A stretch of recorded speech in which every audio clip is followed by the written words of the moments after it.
My name is Anna. A few months ago, our family was living a happy life in a small town.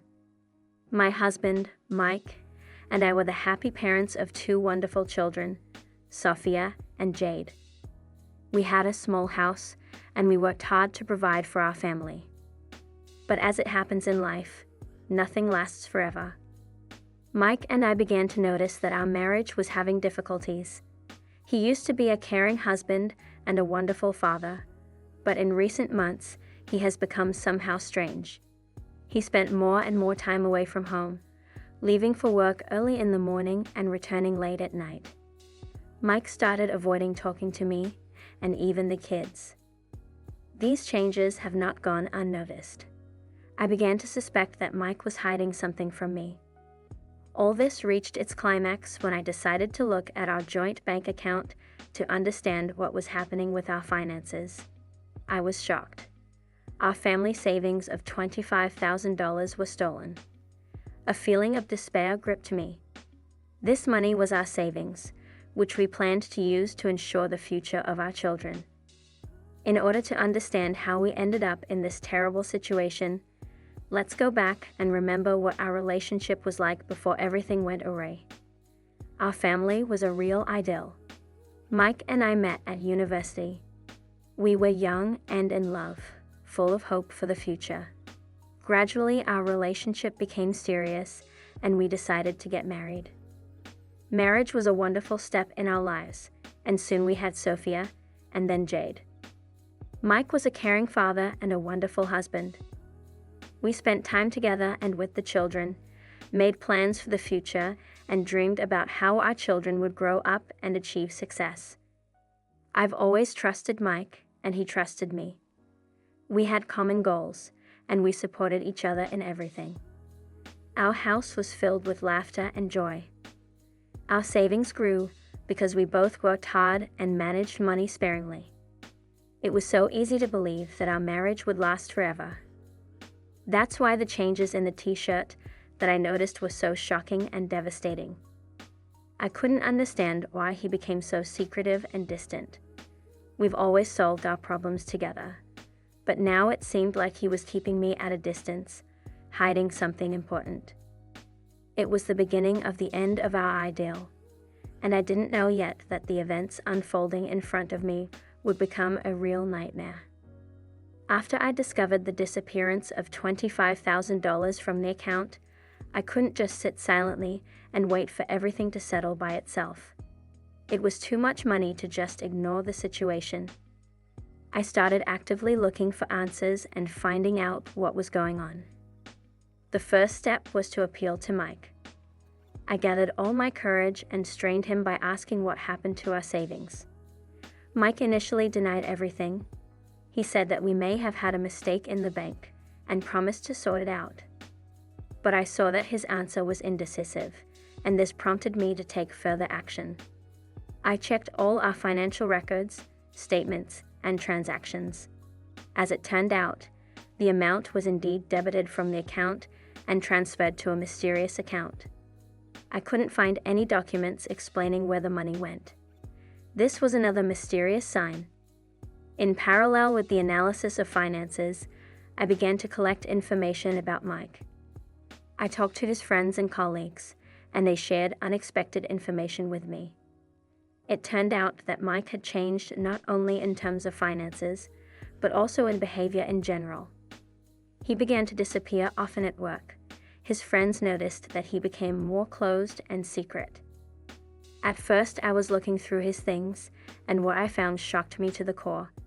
I found a secret vault in his desk that he had never hidden from me before. There were documents testifying to his financial frauds. There were loan agreements on which he took money at high interest rates, and long-term loans that I didn't know anything about. With each open document, my fears grew. I realized that Mike not only hid the withdrawal of money from the account, but also actively took loans, which he did not tell me anything about. It was something incredible. After all, it wasn't just my money. It was a debt that will now have to be repaid. I couldn't stay silent anymore. In the evening, when Mike returned from work, I poked him with the documents I found. His face expressed fear and guilt. He couldn't hide the truth for long. Mike admitted that he took money to gamble and lost it all. His passion for gambling got out of control, and he got involved in a dangerous credit and financial swamp.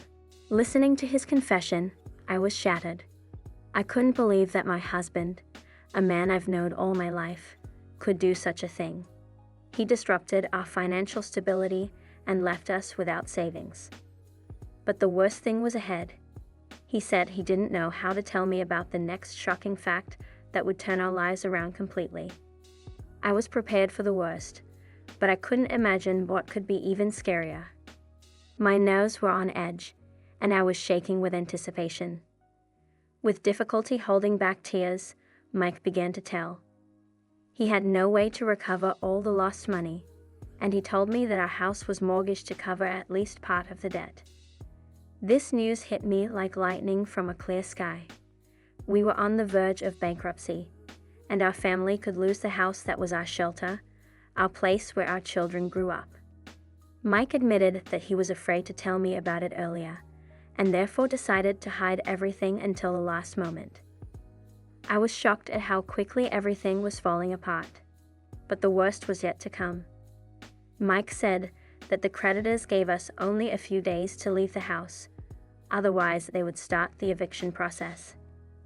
Left without money and a house, we were literally thrown out into the street.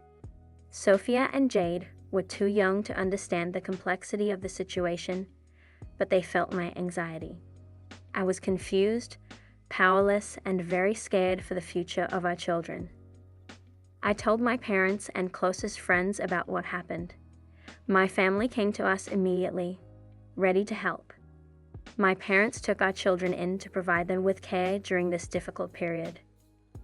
I also needed to figure out how to return the stolen money. I decided to contact the police and file a theft report to start an investigation. Although the chances of recovering the stolen funds seemed slim, I wasn't going to give up. The next step was to talk to Mike. I understood that we couldn't stay married after everything that had happened. But even at that moment, my main concern was the children. Mike and I discussed custody of them and decided it should be in their best interests. I looked forward to working with him on issues related to children, despite our differences. Mike felt guilty about what had happened. He admitted that he had made mistakes and understood the seriousness of the situation. We discussed the schedule of meetings with them, financial obligations, and agreed to stay on good terms for the sake of the children. However, regarding the financial side of the situation, the negotiations were difficult. Mike was bankrupt and could not return the lost money. We were deciding how to split the debts and what steps to take to return to financial stability. It was obvious that our budget could no longer afford us the luxury of spending money on anything superfluous. The next stage was to consider the issue of the house. We came to the decision to sell it to cover at least part of the debts. After the divorce and the sale of the house, our family's life changed forever. The first step was to provide housing. We rented a small apartment that corresponded to our new financial opportunities. The children adapted to the new environment, and we tried to make it cozy and comfortable for them. I started actively looking for a job to provide for my family. After the divorce, my life changed. It was lonely without Mike, but I became more independent in financial decisions. I needed to sort out our debts and restore financial stability. We continued to work on paying off debts, and I became more careful about spending. My children and I have adapted to a modest lifestyle. It was hard, but it was important. Every month we have seen progress in paying off debts. We learned to live with limited means and appreciate every dollar saved. Over the next 5 years after the divorce, Mike went through a lot of changes. Although our lives went their separate ways, he did not cease to be part of the family. He regularly visited the children, and relations between us began to recover. Mike was determined to be a good father to Sophia and Jade. He spent time with them, taught them new things, and they saw in him support and care. It was important for their emotional well-being.